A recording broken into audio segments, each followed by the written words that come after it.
Oi, gente, mais uma vez aqui para poder gravar a aula para vocês.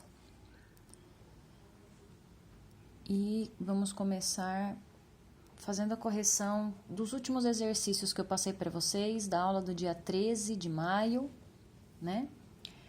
Esses exercícios eram bem facinhos, tá? Era direto, assim, a resposta, né? Não tinha que ficar enrolando. Não tinha que ficar fazendo frases e eu só pedi os nomes realmente de quando a gente tem um aumento ou a diminuição de um certo tipo de leucócito, né? Que foi a explicação da última aula. Então, vamos fazer a correção aqui. Dê os respectivos nomes abaixo. Então, o número 1 aqui, né? O primeiro eu pedi como que se dá o nome quando se tem a diminuição de linfócitos, né? Linfocitopenia, certo? Linfocitopenia. Aumento de neutrófilos, neutrofilia, neutrofilia. Aumento de basófilos, basofilia. Ok? Basofilia. Aumento de eosinófilos, eosinofilia, eosinofilia. Diminuição de monócitos, monocitopenia, monocitopenia. Diminuição de neutrófilos, neutropenia, neutropenia. Aumento de monócitos, monocitose, monocitose. Diminuição de basófilos, basopenia, basopenia. Aumento de linfócitos, linfocitose, linfocitose. E o último, a diminuição de eosinófilos, eosinopenia, diminuição, eosinopenia. Eu dei esses exercícios todos embaralhados realmente para vocês irem treinando, né? Ou vocês irem na apostila e procurar, né? E já ir se habituando a esses nomes, né? De aumento e de diminuição de determinada célula, né? Que vai estar presente lá no hemograma. Tudo isso, gente, pode estar aparecendo assim só um monte de nome para vocês, né?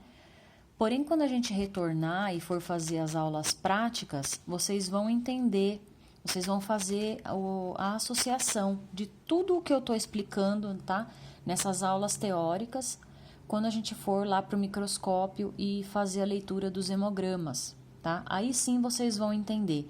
E é isso que é legal, porque primeiro a gente tem a base teórica, né? De nome, o que significa, quando a gente encontra determinada coisa, quando está aumentada, quando está diminuída.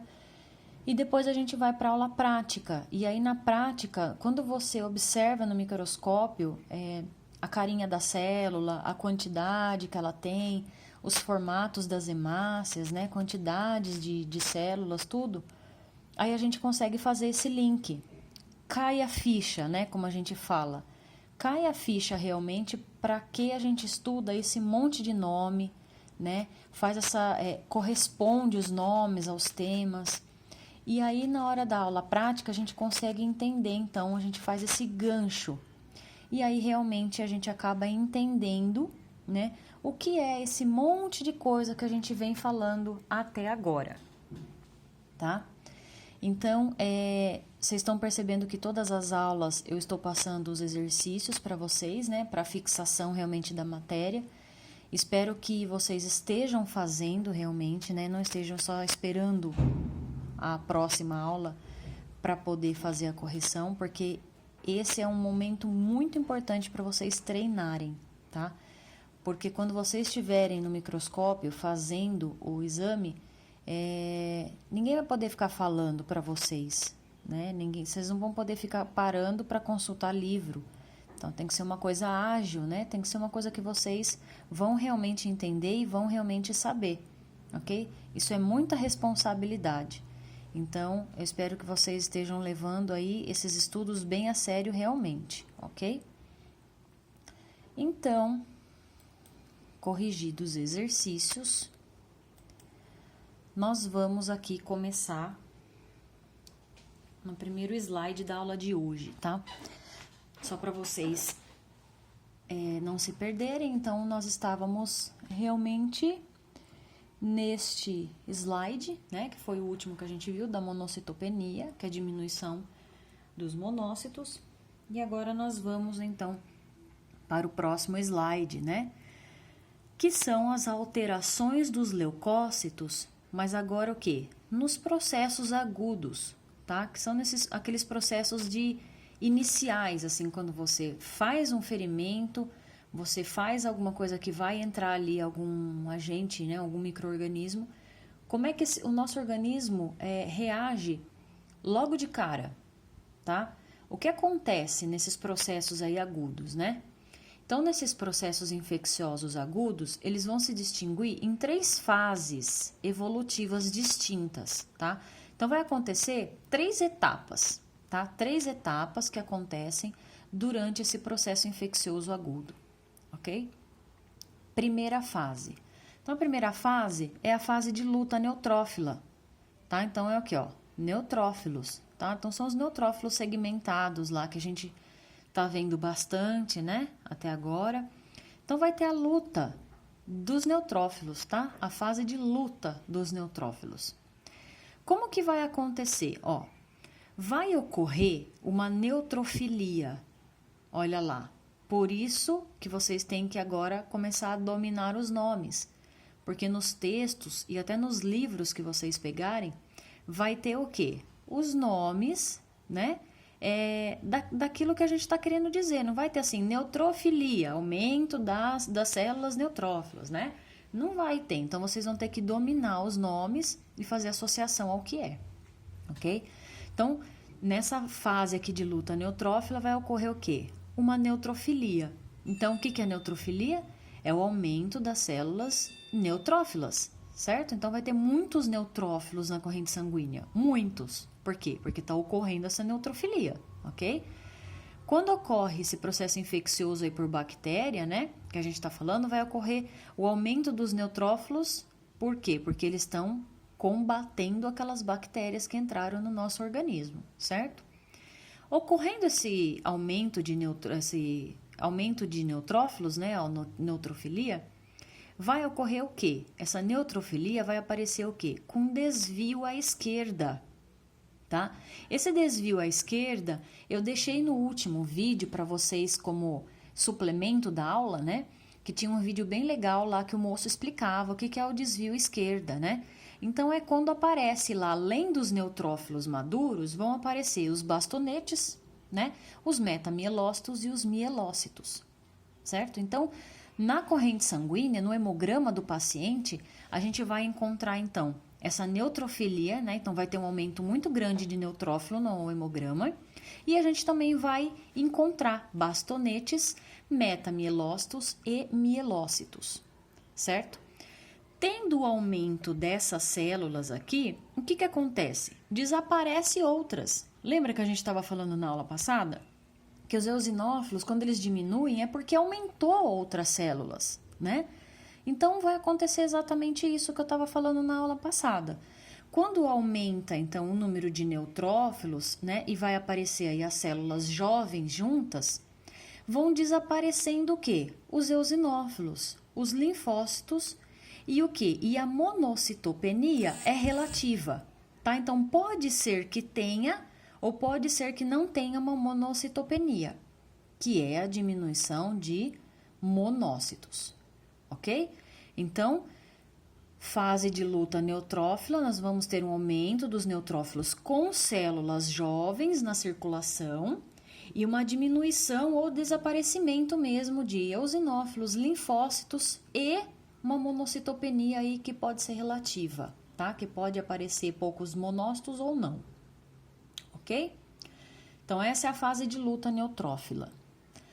Na segunda fase, né, vai ser a fase monocitária defensiva.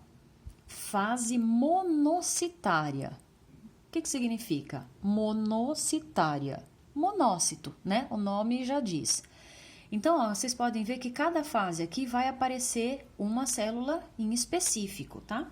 Então, na segunda fase, é o monócito que vai apresentar ali, vai se apresentar, tá? Vai mostrar a carinha dele. Então, o que acontece nessa fase monocitária defensiva aqui? Vai se diminuir, então, muito o quê? O desvio à esquerda, né? Então, o desvio que aparece aqui na primeira fase, quando essa fase começa a diminuir e entra a fase monocitária defensiva, essa fase de desvio à esquerda começa a cair, tá? Então, você já não vê mais o desvio à esquerda, você já não vê mais as células jovens, bastonetes, metamielócitos e mielócitos, ok? Então, nessa fase, a gente já não vê mais o desvio à esquerda ou já diminui muito, tá? Pode ser que você veja alguns, mas não na mesma quantidade que a gente veria se tivesse na fase de luta neutrófila, tá? Isso vai acontecer como na hora de visualizar o hemograma? Se a pessoa tiver num processo agudo, exatamente nessa fase de luta neutrófila, são essas características aqui que a gente vai ver no hemograma, tá? Aumento de neutrófilo com desvio à esquerda e vai desaparecer algumas células ou não, tá? Se a pessoa coletar o hemograma e ela já tiver nessa fase monocitária aqui, o que vai acontecer então? A gente já não vai ver muito essas células jovens, então já não vai ter tão presente esse desvio à esquerda. Vai ter, tá? Pode ser que você veja lá 2, 3 bastonetes, algum metamielócito, tá? Mas ele já vai diminuir muito esse desvio à esquerda aqui. E aí começa o quê? A reaparecer as células que aqui estavam desaparecidas, né? Então, vai aparecer, então, os eosinófilos, né? E aí vai aumentar os monócitos. Lembra que a gente viu na última aula que os monócitos vão aumentar no final de fase aguda, né? Quando a gente tem quase o final do processo agudo, que significa o quê? Que a pessoa está se recuperando. Lembra que eu falei para vocês? Se vocês não lembram, volta no vídeo lá, porque tem agora, né? Tá gravadinho lá, vocês conseguem ouvir de novo, tá? Então, lá eu falo que os monócitos vão aumentar no final, né, de processo agudo, que significa o quê? Que a pessoa está se recuperando, ok?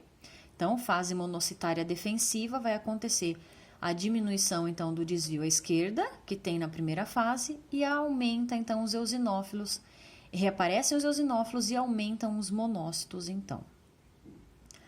Aí, nós temos uma terceira fase, né? Que é a terceira fase linfocitária curativa, né? Que aqui já está no fim realmente. Curativa linfocitária, linfócitos, certo? O que vai acontecer então já nessa fase aqui?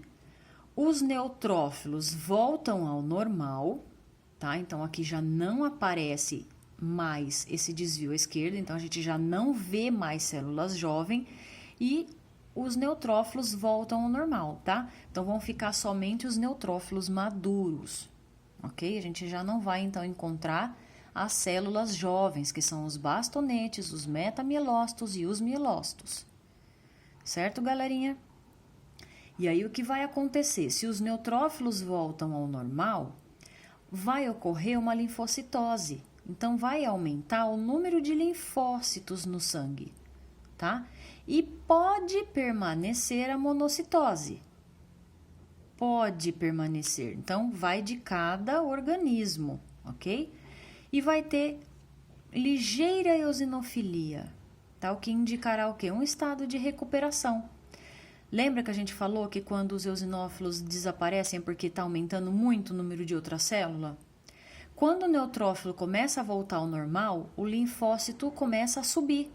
Então, você tem uma linfocitose, pode ser que tenha uma monocitose, né, que é o aumento do monócito, que ainda está no final ainda do processo agudo, então ele ainda está presente, né?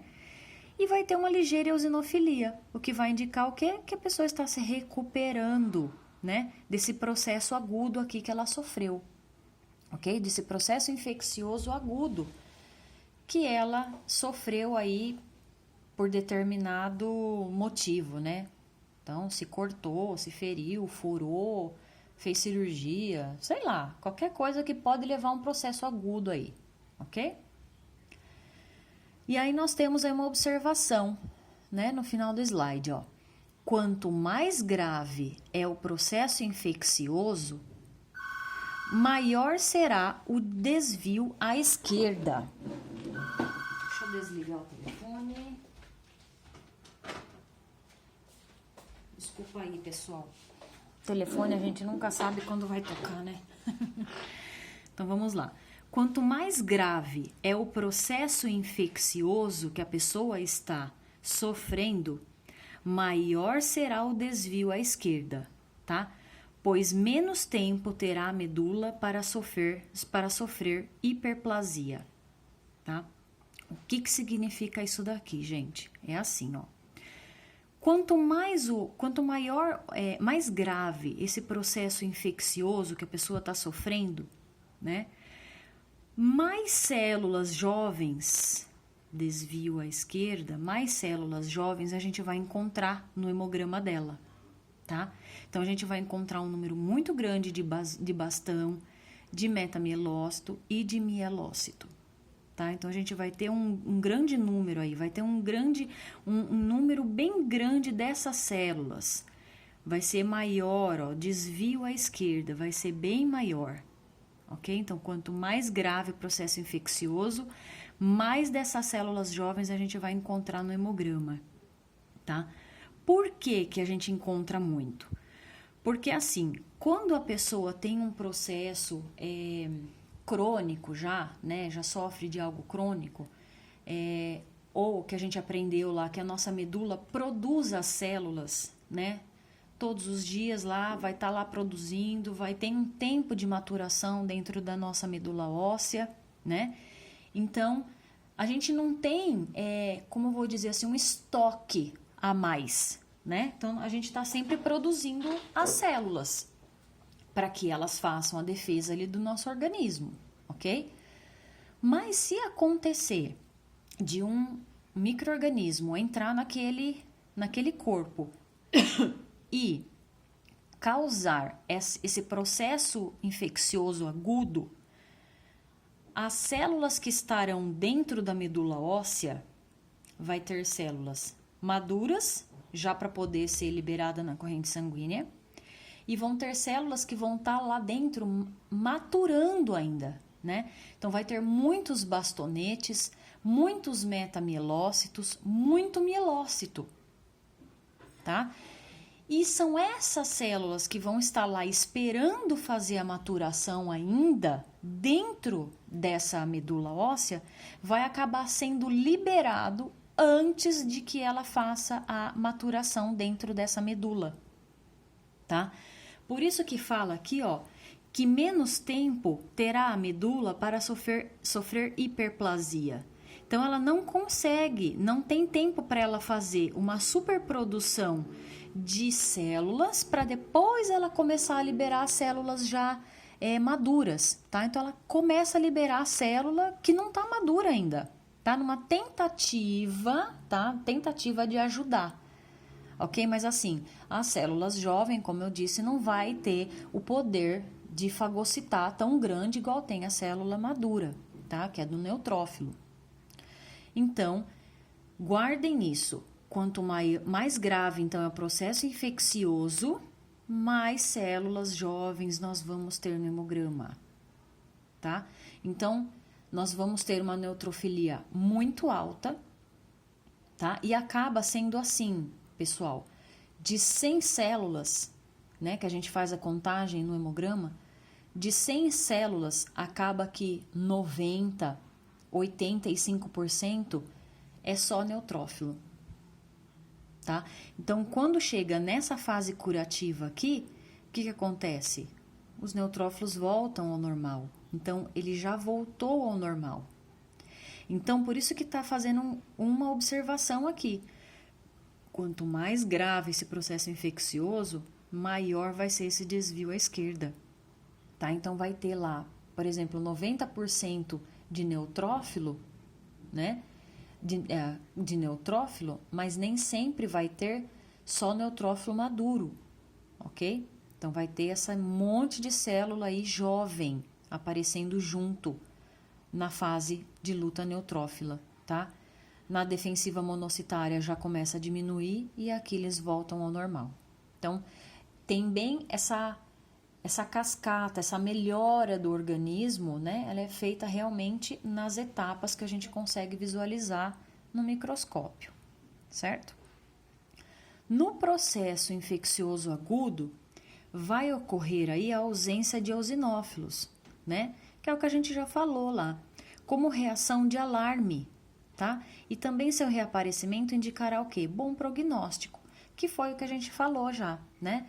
Então, no processo agudo, na hora que começa esse processo agudo, os eosinófilos somem, né? Desaparecem os eosinófilos.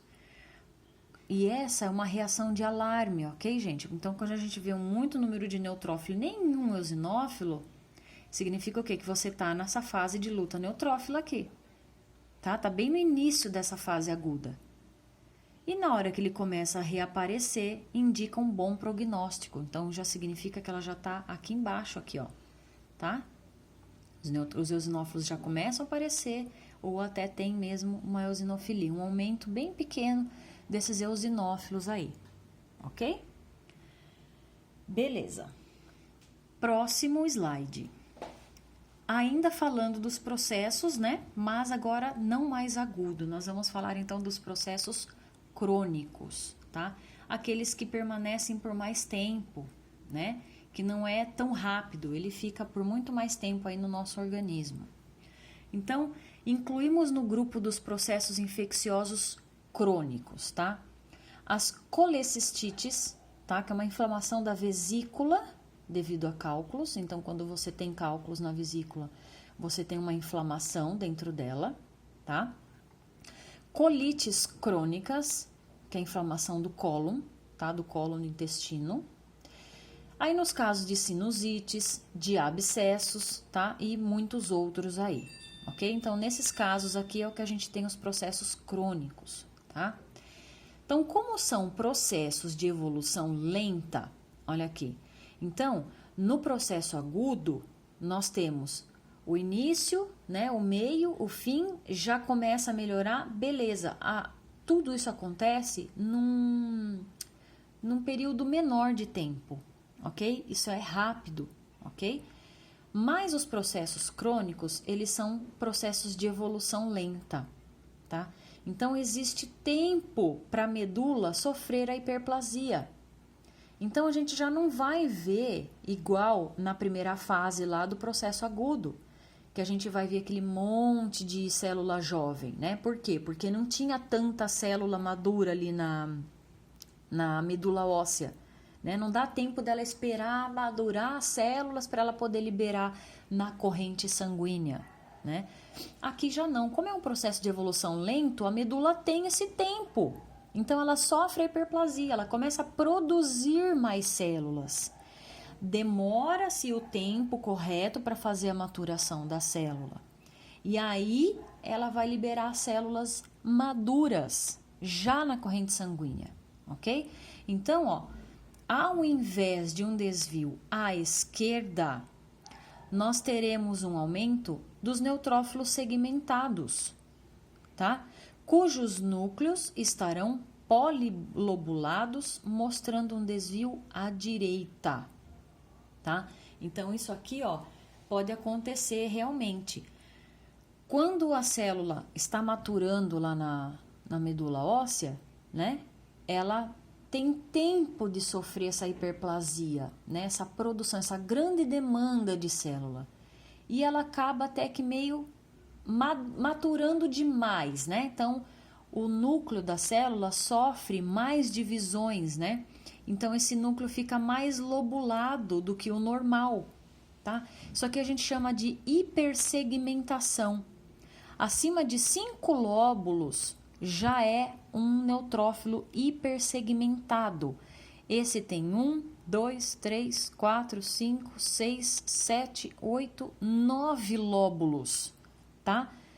Então, este neutrófilo é um neutrófilo hipersegmentado, ok? Então, no caso ainda, nós não vamos ter, então, um desvio à esquerda e podemos ter um desvio à direita, que é a presença dessa célula aqui, que vocês também já viram no vídeo que eu deixei da aula passada, né? Que ele já deu uma falada disso, com figuras e tudo. Por isso que eu já coloquei antes, para agora vocês conseguirem entender, certo? E aí, o que vai acontecer dentro desse processo crônico? Então, não vai ter o desvio à esquerda, pode ser que tenha, então, um desvio à direita, né? Que é a presença de hipersegmentado ou polilobulado, né? Vai ocorrer também uma leve linfocitose. Então, pode ser que tenha um leve aumento do número de linfócitos na corrente sanguínea, tá? E os eosinófilos? Eles vão estar presentes em número normal. Então, além do hipersegmentado, pode ser que você veja uma leve linfocitose, certo? Há também uma moderada monocitose, certo? Então, vai ter um moderado número de monócitos, já que, como o processo é lento, né? E o sistema monocítico fagocitário toma parte importante nesta defesa aqui.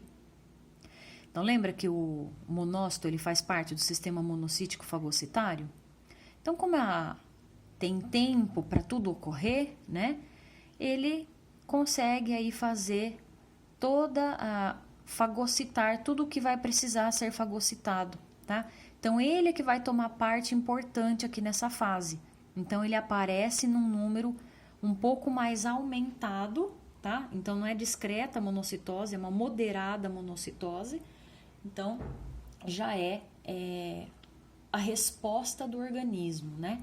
Quando você não tem um desvio à esquerda e sim à direita, com hipersegmentação, pode ser que você veja a hipersegmentação, uma leve linfocitose e uma moderada monocitose com eosinófilos normais, tá? Em número normal. Então, essa é a diferença de um processo agudo para um processo crônico. Ok, meninas? Próximo slide. Agora nós vamos entrar nas funções e alterações das plaquetas, tá? Eu já falei um pouco delas também em aula. Na parte lá do início do curso, né, onde a gente acabou até fazendo exame de coagulação no laboratório, eu acabei explicando, né, bastante sobre as plaquetas. Mas agora, como ela entra nessa parte também de células, a gente também consegue ver aí a foto delas, né? Que acho que foto mesmo eu não tinha mostrado para vocês. Então, vamos lá. Plaquetas, ó. Como vocês já sabem, né? As plaquetas vão constituir, então, pequenos elementos ovais, né? Que elas são bem pequeninas. Vão ter o diâmetro bem pequeno, entre 2 a 4 micrômetros, tá? Provenientes de fragmentos citoplasmáticos dos megacariócitos. Lembra que eu expliquei dessa célula aqui? Que é uma célula gigante e que é fragmento do citoplasma dessa célula é que vão originar as plaquetas, tá? Então, as plaquetas são fragmentos de célula. Fragmento citoplasmático dos megacariócitos, tá? Qual que é o seu valor normal? Valor normal, então, para as pessoas é de 150 mil a 400 mil plaquetas por milímetro cúbico, tá? Então, aqui, ó, nessa foto aqui, é bem legal. a gente consegue ver que o megacariócito, né, a parte de fora dele fica se fragmentando e formando essas bolinhas aqui, que são as plaquetas, certo? Tudo em volta dela. E aqui a gente consegue ter uma dimensão bem legal. Veja cá, ó, um neutrófilo, um linfócito, outro linfócito, tá vendo? Então, vamos pegar aqui, ó, esse neutrófilo aqui, ó, tá? Olha o tamanho dele e olha o tamanho do megacariócito. Olha o núcleo do megacariócito. Olha o tamanho desta célula com uma célula sanguínea, célula branca do nosso corpo, do nosso organismo, tá? Células normais. Olha o tamanho do linfócito aqui, ó. Onde tá meu dedo aqui? Essa aqui pretinha, ó, escura. Olha o tamanho dela e olha o tamanho de um megacariócito. Tudo isso aqui, tá? Então, é uma célula muito grande, tá? E é ela que vai fazer a fragmentação do citoplasma e produzir as plaquetas, ok? Então, nesse desenho aqui também a gente consegue ver bem a fragmentação do citoplasma e a formação das plaquetinhas. Funções, né? Quais são as funções, então, das nossas plaquetas? Tem como principal função manter a integridade dos vasos sanguíneos através das suas propriedades de adesividade e agregação. Lembra que eu falei para vocês na aula que são elas que vão impedir que o sangue saia do vaso sanguíneo caso a gente perfure esses vasos, né? Seja uma veia, seja um capilar, seja um cortar o dedo lá na faca, né? A gente dá aquela segurada um pouquinho no sangue, na hora que você tira, já parou de sangrar, né? Por quê? Porque as plaquetas e os fatores de coagulação todos já entraram em ação para poder fazer aí a hemostasia novamente, né? Que é não ter esse extravasamento do sangue, tá? Que é tudo caminhar normal, ok? Então, próximo slide. O que é, então, a adesividade e a agregação, né? Essa capacidade aí das plaquetas. Adesividade. Então, após a ruptura de um vaso, então, você tá lá cortando o legume e corta o dedo na faca, né? Você começa a ver sangue saindo, significa que você cortou um monte de capilar ali do nosso dedo, certo? O que acontece? As plaquetas vão perder a sua forma discoide, né, de disco, ovalzinha lá, ou redondinha, e elas vão emitir o quê? Pseudópodes. Lembra dos falsos pés? Que é o que as células que fazem fagocitose faz?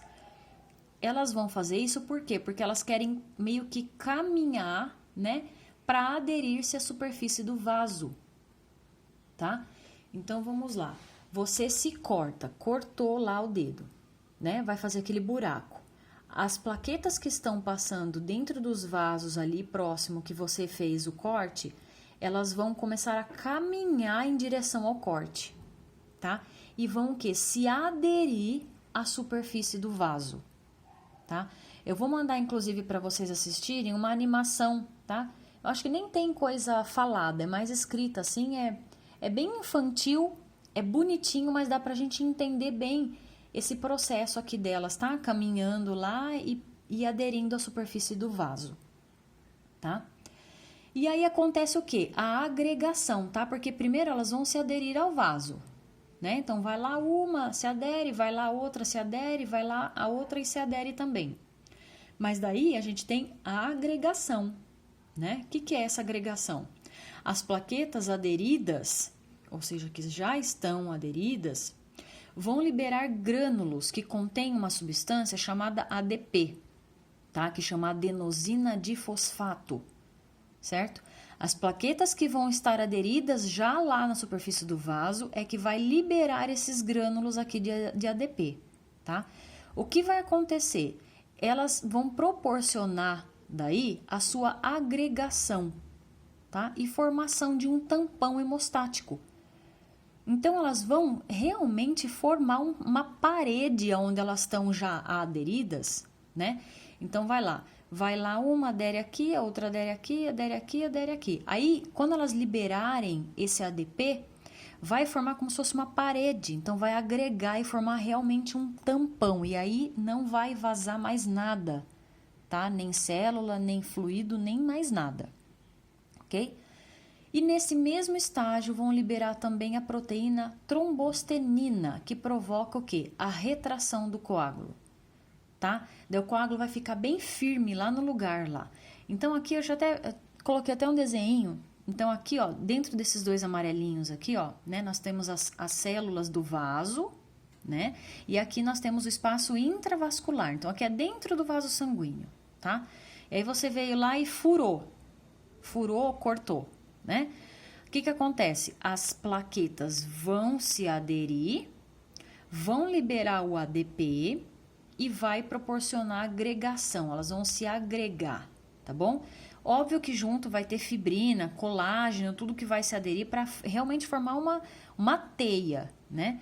E vai provocar com tudo isso a retração do coágulo, né? Então o coágulo fica lá formadinho, bonitinho, para não deixar mais nada vazar desse vaso, né? Vazar do vaso, ok?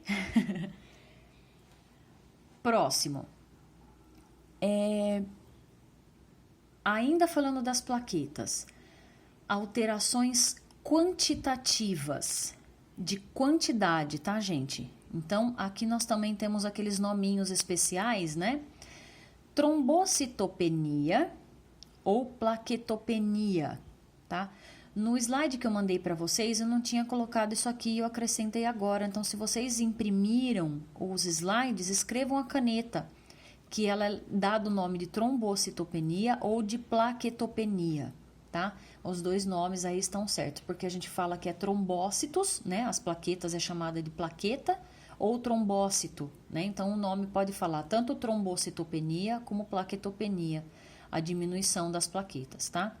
Então, olha lá, trombocitopenia ou plaquetopenia é o que eu acabei de falar, diminuição do número de plaquetas, né? Então, assim como a gente tem lá neutrofilia, eosinofilia, né, monocitopenia, então a gente tem aumento, tem diminuição das células, a gente também tem das plaquetas, tá? Essa diminuição no número de plaquetas pode estar associado a algumas coisas aí, tá? Como o quê? Ó, trombocitopoese ineficaz, ou seja, o organismo está produzindo, lembra tudo que fala poese, né, que a gente aprendeu lá da eritropoese, granulocitopoese, né? É a produção daquela determinada célula. Trombocitopoese é a produção de plaquetas, né? Então a gente diz aqui que a gente tem uma produção de plaquetas ineficaz, tá? Nesse caso, nós temos uma plaquetopenia ou trombocitopenia, tá? Quando a gente tem isso também? Em infiltração de células neoplásicas, tá? Quando a gente tem células neoplásicas, que é as células de câncer, né? A gente acaba também tendo a diminuição das nossas plaquetas, certo? Então, acaba sendo também um indicativo para o médico, certo? E também quando a gente tem o aumento da destruição plaquetária, por motivos quaisquer, né? O organismo acaba destruindo plaqueta, ou porque você já teve uma grande perda sanguínea, ou porque o teu organismo realmente está destruindo suas próprias plaquetas, você teve um aumento de destruição plaquetária, ok? Isso vai fazer o quê? Vai diminuir o número da sua plaqueta, certo? Então, eu coloquei aqui alguns exemplos de quando nós temos a trombocitopenia ou plaquetopenia, né? Que é a diminuição do número de plaquetas, tá? Nessa foto aqui, eu vou até colocar aqui bem pertinho para vocês. Vamos ver se eu consigo colocar bem pertinho. Vou tirar aqui, ó. Vamos ver se vai dar pra ver, né? Dá. Olha, aqui nós temos uma plaqueta. Alguém acha mais uma? Aqui tem mais uma. Acho que é, né? Não sei aqui. É que tá bem no cortezinho ali. Mas bonitinha, bonitinha. Só essa aqui. Né? Então, quando você olha um campo num hemograma, onde você vê pouca plaqueta, né? Uma, duas, você vê, né? Realmente que não tem plaqueta, falamos que nós temos, então, uma trombocitopenia ou uma plaquetopenia. Tá bom, pessoal? Então, é isso aí que o slide quer dizer, tá bom? Agora, lá no rodapé, olha lá. Como sintoma, né, dessa plaquetopenia aí, vai aparecer o quê? Hemorragia, né? Por quê? Porque a plaqueta não tá ligada à formação do coágulo, né? Ela que ajuda a fazer a retração do coágulo, que vai ter a formação do coágulo para impedir, né, qualquer extravasamento sanguíneo. Se você não tem plaquetas, você não tem fator aí para poder ocorrer a nossa coagulação, certo? Então, a gente vê hemorragias visíveis, né, chamadas como petequias, quando elas são menores de 1 centímetro, ou ela também é chamada de equimose, quando as pintinhas são maiores de 1 centímetro, tá? Essas pintinhas aí, então, petequias, né, ou manchinhas maiores aí, maior de 1 centímetro, a equimose, né? São manchas vermelhas ou roxas pela pele, gente, do organismo todo, tá? Do nosso corpo todo que pode aparecer isso aí. E também, desculpa, e também pode haver sangramentos na boca, pode haver sangramentos no nariz.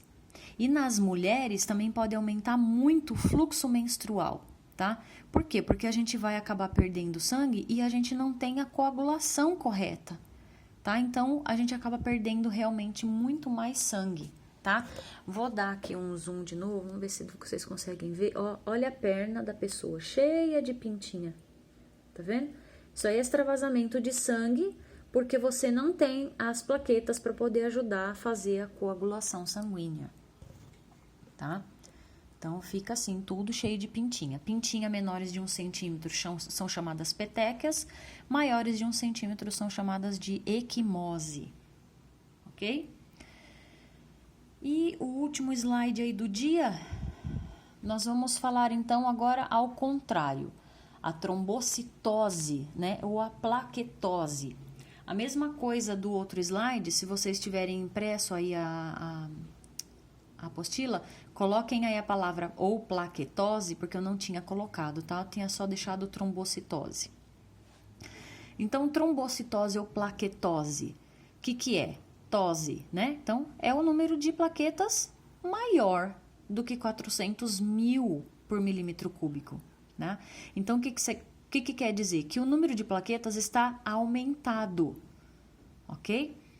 Isso aí também pode ser reativo no caso de certas doenças infecciosas, inflamatórias ou autônoma, tá? Que é quando tem um aumento de produção. No caso das policitemias, né? Que a policitemia pode ter um aumento de produção pela medula óssea de qualquer célula do sangue, né? E pode ser uma policitemia que tenha o aumento do número de plaquetas, tá?